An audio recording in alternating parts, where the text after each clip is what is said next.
what I would like to speak to you about is creating and maintaining momentum. And who feels excited right now, fired up, in a little bit more positive and affirming mood than they were before this event started yesterday? And who feels like they now know more? Thanks, Katie. Who feels like they know more now than maybe they ever have in their Cutco career to this point? Okay, that's basically motivation and inspiration. Well, motivation and inspiration are great, but they don't really take you from where you want to, from where you are to where you want to be. And in order to do that, you need to create and you need to maintain momentum. And you can capitalize on that motivation and inspiration initially, but you really need to maintain that momentum. And I'm going to give you some keys to maintaining momentum. Before I do, there's a couple of things that I wanted to cover. Number one, again, thank you all for being here. As part of the event and for being here, we were able to donate over $2,500 to the Boys and Girls Clubs of America. So thank you very much for being a part of that. I also want to thank all of the speakers, Dane Espegard, Vernon Williams, Michael King, Gabby Morales, Colleen Dolan, Danny Lewis, Carlos Shoemaker, Curtis Haugen, and Ainsley Allen. Tremendous value given, and we really appreciate your preparation and your delivery of fantastic content. All right, as we get going here, I would like you to invite you to reflect for a moment on this event, and I'm just calling this a reflection of 3, 2, 1. So your 3 biggest takeaways. Look over your notes, and what were your 3 biggest takeaways or tips learned? And takeaways can be, new skills that you've learned, new nuggets or one-liners, as Vern was talking about, one-liners to add to your demo. Or they could possibly be your biggest takeaway. It could be a mindset of how to approach the business. So what have been your 3 biggest takeaways? 2 action steps. So you never want to leave the point of a decision or the point of motivation or inspiration without taking some sort of action step. So what are 2 action steps based on what you've learned that you can take in the next 24 hours? And then finally, what's one commitment that you'd like to make to yourself moving forward? At the end of my wrap up here today, I'm going to talk to you about setting some summer 2021 outcomes for yourself. But what's one commitment that you can make for yourself moving forward? Take a few moments right now just to jot these down. 3 biggest takeaways, 2 action steps, and then 1 commitment moving forward. And what I'd love to have you do is text this to your manager, especially those last 2. Hey, here are 2 action steps I'm taking after this event, and this is 1 commitment I have moving forward. And by the way, here are a couple examples of that commitment. It could be, hey, I'm committing to going after K-Club. It could be, I'm committing to getting to 4,000 for March and April and winning the President's Club letter. Or it could be something like, hey, I'm committing to making 30 phone calls every Sunday, no matter what, moving forward. Because Ainsley outlined, that's really how to sell 1,000 a week, making that commitment to making that happen. Or it could be something bigger, like a big sales goal for the summer, committing to 20,000, 30,000, or committing to going after All-American. Okay, what's next? What's next for all of you? So a couple of things, events coming up and things to be aware of. Number 1, we have a 3-week push to kick off summer. This is a national push, and it is a massive contest with really, really massive prizes. I'm going to throw out a number at you. It may not mean a lot, but it's all of the prizes that are going to be given or earned through this contest total $55,000. And this is something that National is doing for you and for all of our teams across the country. But jot these notes down, or these dates down in your calendar, April 17th through May 27th. It's a 3-week push. And again, $55,000 worth of prizes are going to be earned through people's performance during those 3 weeks. So something to note. In order to participate in that push, you must be signed for the Personal and Professional Development Summit, which is May 25th and 26th. You must be signed up for that event. This is a free event that National is putting on in conjunction with this 3-week push. This is the link to sign up for it. If Jen, you can throw that in the chat as well. You can go ahead and sign up for that event. It's a free event. And when you sign up for that event, you will be eligible for this $55,000 worth of prize event, push contest. Okay, so that's one thing. The other, my slide advance, there we go, is we have a push just for these next 2 weeks for just this group. If you were on this call and signed up for this event, you are automatically entered into our push contest for the next 2 weeks. This starts on Tuesday, the 30th, this coming Tuesday, and goes through April 12th. It's a 2-week push. The top 7 sales reps and top 3 assistant managers over the course of the next 2 weeks will earn a personal development book handpicked by Region Manager Mike Muriel. And again, must have been in attendance. So kudos to you guys. You are automatically in this contest already. All right. What I'd like to talk to you guys about, as I mentioned, is inspiration and then maintaining momentum. So you might be feeling, pretty good after this event. You might be feeling confident. You might be feeling ready to go.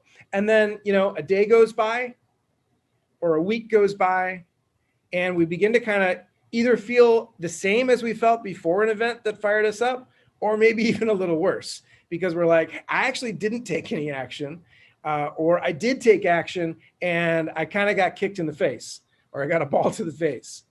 And what I can promise you leaving this event is that you're going to experience adversity. Okay, you're either going to take action and experience adversity. So like you have 5 demos booked for today, and your first 2 demos right out the gates are no sales. And that's going to feel like a soccer ball to the face. Or the other way to experience adversity is you don't take action, and 4 days from now, you're like, crap, that was an awesome event. I was fired up. I don't have any demos for the week. Soccer ball to the face. And so what I'd like to talk to you about is not inspiration and motivation, but how can I maintain my momentum moving forward in my vector career, or at least in the immediate week, 2 weeks coming up. And number 1 is to stay connected. Write down stay connected. This is my daughter, Ada. She's there holding her favorite toy, which is her cell phone. It's her fake cell phone. But it's her cell phone, and she thinks it keeps her connected because she sees mommy and daddy on their phones, and she's got her phone. This is really fun to watch her try to emulate us with the phone. But another thing that I've observed about my daughter is she loves connecting with people, okay? And this happens in 2 ways. She loves being connected to my wife and I, to mommy and daddy, to the point where when one of us leaves the room, there's a little bit of fuss that happens, like, hey, that person's supposed to stay with me, supposed to stay connected with me. Where's that person going? My mom and dad. The other thing is she loves connecting with new people. I think a big part of this is we're living in kind of a COVID time, right? Social distancing and quarantining in a sense. And so she doesn't meet as many people as maybe she would be were we not doing that. So anytime somebody new, a grandparent, an aunt or an uncle or a cousin, she has a baby cousin that's about 4 months younger than her. She's 10 months currently. Anytime that happens, she gravitates towards that new person and wants to connect with them. And so I want you to do the same with both types of people. I'll describe what I mean here. So number 1 is stay connected to your manager office staff. This is like the mom, dad in this situation as an analogy. Stay connected to your manager and to your office staff, okay? The longer you spend not talking to or connecting with people from your office, the more distant you'll feel and the less motivated you'll feel. So you really want to stay connected with your manager and office staff.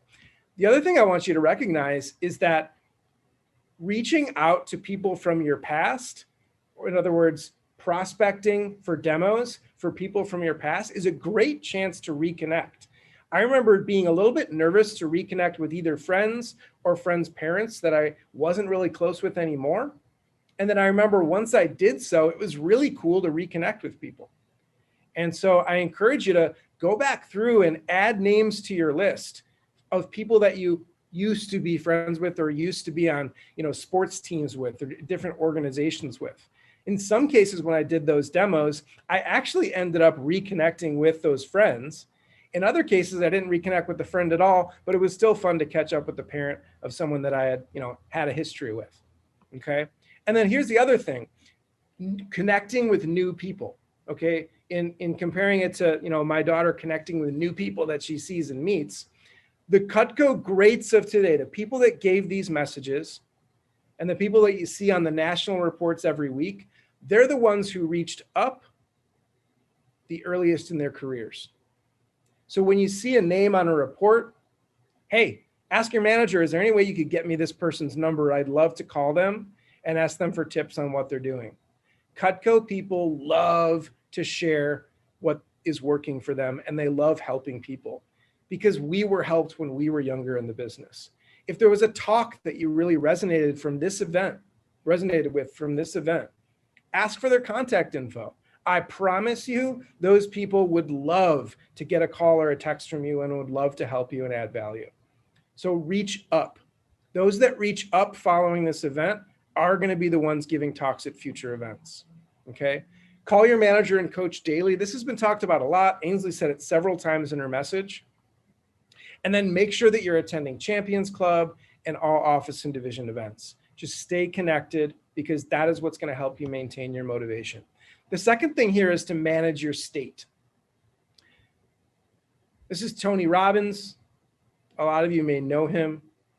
He says the number one key to success, and I can't actually see the whole quote here, but you guys can read it. The number one key to success in life is to master your own state.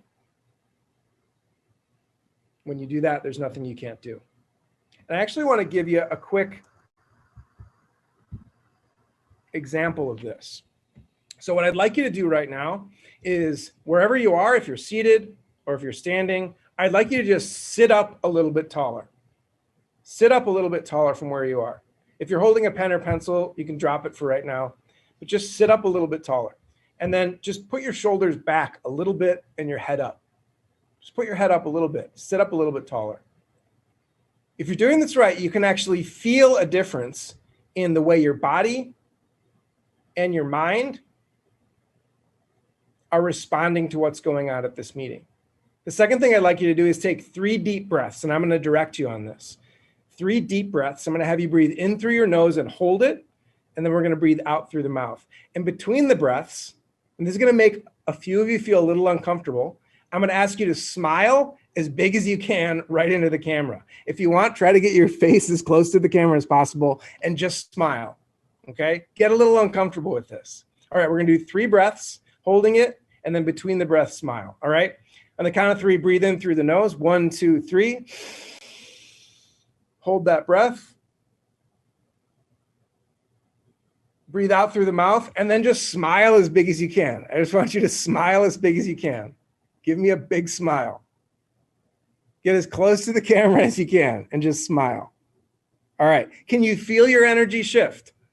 Can you feel it shift? I want you to do it again. On the count of 3, take a big, deep breath in. 1, 2, 3. I want you to hold it. Hold that breath. Breathe out through the mouth and smile. Smile bigger than you did the last time. Bigger than you did the last time. You can do this. Thank you. Yes, that's great. Looking good. All right, one more time. On the count of 3, take a big, deep breath in. Hold it. Hold that breath. And when I tell you, breathe out. And I want everybody to zoom in really close on your camera this time. Get as close as you can and just smile. 1, 2, 3. Let it out. Get really, really close. Really close and smile. Smile big. Smile big. All right. Thank you. Can you feel your shift in energy when you do something like that? That's because our physiology can actually control the way we feel, our emotions. Okay. And oftentimes it's said that motion creates emotion. Okay. I'm going to give you a couple of other tools to manage your state. Number 1 is to be active. Okay. Be active every day if you can. And being active means different things to different people. For some, it means going for a run. For some, it might mean doing yoga. Some people lifting weights. For some people, it might just be going for a walk in a nice park. or in nature or along a lake. But be active. That's a great way to manage your state. Number 2 is gratitude. Gratitude. Be grateful for the things that you have in your life or that you could be grateful for in your life. And you can do this by writing it down each morning when you wake up, or simply saying it to yourself throughout the day, or when you see things in your life that you can be grateful for. Number 3 is journaling. Journaling is a really powerful way to kind of write down how you're feeling and to manage that, to manage your mental and emotional states. Meditation and prayer has been proven to be a really great way to manage your state. Feed your mind to good stuff. So what is this? This is reading, right? Reading good books, books that teach you, help you grow. It could also be listening to podcasts. You know, Danny mentioned the Changing Lives Selling Knives podcast. That's a great one, but there's so many great podcasts out there. Feed your mind good stuff. And then lastly, win your morning, okay? What is your morning routine? What do you do when you first wake up, right? Do you grab your phone and start scrolling social media? I know a lot of us do, okay? There's no judgment there, by the way. But what are you doing to win your morning, to have a powerful morning? For some, it's exercise first in the morning. For some, it's prayer and meditation, some journaling and gratitude. A lot of these options are really, really great. But what are you doing when you start your day? Okay. And also, what time are you waking up? Are you waking up, 5 minutes before you have something on Zoom? Or are you waking up a little earlier to feed yourself first? Mike King yesterday talked about, I need to make sure I'm taking care of myself first so that I can take care of everyone else in my life. Are you taking care of yourself first and first thing in the morning? Number 3 is to keep learning. Albert Einstein said, once you stop learning, you start dying. My father taught me from a young age, Kyle, learn something new every day. Learn something new every day. And I want to introduce you to a concept called 3D learning. For some of you're a little more advanced in the Cutco business. And so at an event like this, you may have heard a lot of the things already. In fact, I heard some things today that I already heard yesterday. And I was like, oh man, yeah, I heard that one. Okay. Or at a team meeting, I already heard a talk on selling ultimates or on getting recommendations. But I want to introduce you to 3D learning. And this is something you can apply to anything in your life. The first D in 3D learning is discovery. And what this means is there one new thing you can get from a talk or one new thing you can get from an event? Because sometimes just learning one new thing can make all the difference. The second D is distinctions. Distinctions. And that's the concept of tiny hinges can swing big doors. So maybe you know about a concept, but learning one new nuance to it can shift your entire perspective. And then the last D is discipline. I think Vern said this yesterday, that people think that knowledge is power, but really that's kind of BS. Applied knowledge is actually power. If you know what to do, but you're not doing it, that's not really very empowering.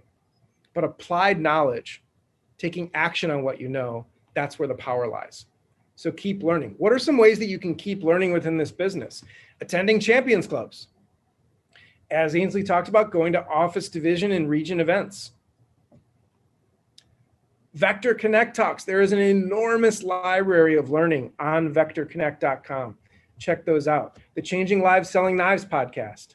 Literally just Google that and it'll pop up. And there are, I think, over 100 episodes now of Changing Lives Selling Knives of either current or former Cutco people giving their tips for success, not just in Cutco, but in life, right? Field training is another great way to keep learning. And then reach out. I want to challenge you on this, to reach out to one new person per week for tips. One new person. Again, Cutco people love sharing, love helping. Take advantage of that. And then I want to really, really encourage you to learn outside of Cutco too. Many of you are students, and if you're not, you're students of life, right? But learn something even outside of that. Learn to cook or learn a new language, take piano lessons, or just ask yourself, what have you always wanted to learn about but never have? It's important to keep learning. All right, number 4, this is a philosophy that I want to encourage you to adopt. And it's that adversity creates human growth. This is Rebecca Gregory. Some of you may know her story. She was a spectator at the Boston Marathon in April of 2013. And for those of you that know a little bit of history, April of 2013 was when the Boston Marathon bombing occurred. And she was with her 5-year-old son, Noah, sitting right near the finish line. And he was getting a little bit antsy, a little bit anxious, bored, really wanted to leave. And she had said, "Hey, Noah, I want you to be a scientist. Look at this pile of rocks. She sat on the curb and she said, "I want you to sit on my feet and pretend you're a scientist and studying this pile of rocks." And he got really into it. And so he sat down on her feet. Well, about 6 feet behind them is where one of the bombs went off. Her legs protected him and saved his life.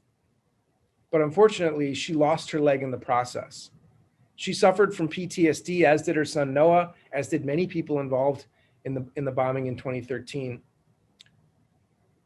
She went through 65 surgeries to save her leg, or try to save her leg, and finally made the decision along with her doctor to remove the leg.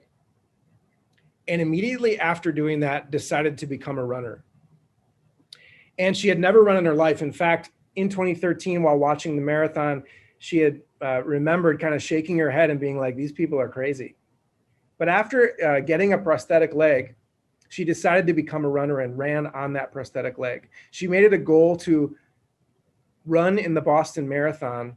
And 4 years after her accident, and again, 65 surgeries later, she crossed that finish line at the Boston Marathon. She also became a motivational speaker, an author, and founded her own charity. She turned her adversity into good, not only for her and her family, but for many, many people. And there's two different types of adversity. There's forced adversity, which is what that was. And then there's chosen adversity. And that's when you make a decision, I'm going to go after something really difficult, running a marathon, for example. Nobody's forced to run a marathon, but that's chosen adversity. And so when I say that, I want to encourage you to always have a next big thing. It should be something scary, but exciting. It should be something that really pushes you, gets you outside your comfort zone. Some of you need to get comfortable with being uncomfortable. Because as it's often said, life begins on the outside of your comfort zone. And it should be bold, and you should be playing big. Okay? Nelson Mandela said, "Your playing small does not serve the world. Who are you not to be great?" And what happens when you do things like this, scary, exciting, that push you, that get you outside your comfort zone, force you to be bold and play big, when you do things like that, people get inspired. And maybe you will inspire others to dream more, learn more, and do more. Many of you will, because you go after something big in Cutco, you're going to promote yourself to a greater level of leadership. Maybe you've been inspired by your manager already. What I can tell you is the branch managers, some of which you've been introduced to over the last couple of days, in Gabby and Curtis, the branch managers really do inspire others to learn more, do more, and become more. By the way, there's something in it for the branch managers too, and I want to make sure that I cover this as well. This is the profits of our branch managers in 2020. We had 383 branches that reported their profit and loss statements, which is a business term, a way to analyze the business. And you can see here, 43% of them made over $10,000, 29% of them. And these are, for the most part, college students running a business between spring and fall semesters. 29% made over $15,000, 12% of them over $25,000 as a student between spring and fall semesters. And so they're helping others, but they're also making quite a bit of money as well. The last thing is clarity. This is Cindy Mormon's 2 puppies. It has nothing to do with clarity, but I wanted everyone to see some really, really cute puppies. So there you go. The last thing I want to talk about is clarity. I want you to have clarity on your what, crystal clarity on what you want, your why, crystal clarity on all the reasons why you want it. So not just like, oh, I want to sell, 1,000 a week because I'm going to make, this much money. Okay, well, why is that important? What 3 deep means is, why is that important? Okay, well, if that's important, why is that important? And going 3 layers deep with your whys. And the last thing is the how. And you can talk to your managers about the how. But it's really important just to gain clarity on what you want, why you want it, and how you're going to get there. Here's what I'd like you to do. I'd like you to come up with 3 outcomes for your summer of 2021. 3 outcomes. The first one's a sales focus. Maybe it's a sales number for the summer. It could be 20,000, 30,000, 40,000 more, whatever it is. It depends on what time you have and what you're wanting to go after, what's important to you in terms of income and experience. So a sales focus. It could be a sales number for the summer. Maybe it's earning that President's Club letter or K Club as Ainsley did, or All-American Scholarship. But I want you to have a sales focus. I also want you to have a focus on how I'm developing in the business. Okay, maybe it's to earn an assistant manager promotion or a leadership academy induction. Maybe it's to become a branch or district manager. Okay, assistant managers that are going to be assistants this summer, for you, maybe it is that, to run my own branch next summer. By the way, if you're brand new in the business right now, you're not yet an assistant manager, that might also be you, to earn a promotion to branch as early as next summer. A lot of our top managers go from rep one summer to branch the very next summer. And then lastly, I'd like you to have an outcome of personal growth. How do you want to grow personally this summer? Some final next steps for you.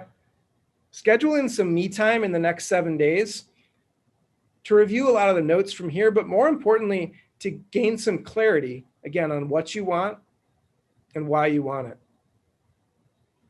Make sure you write your goals down, but more importantly, who are you going to tell about your goals? It's really important that you share with your manager what you're going after, but also share it with someone else. Ainsley talked about, other reps in the office that have motivated her and that she's motivated. Can you partner with somebody in your office and say, hey, I'm really going after something big. Can you help me with this?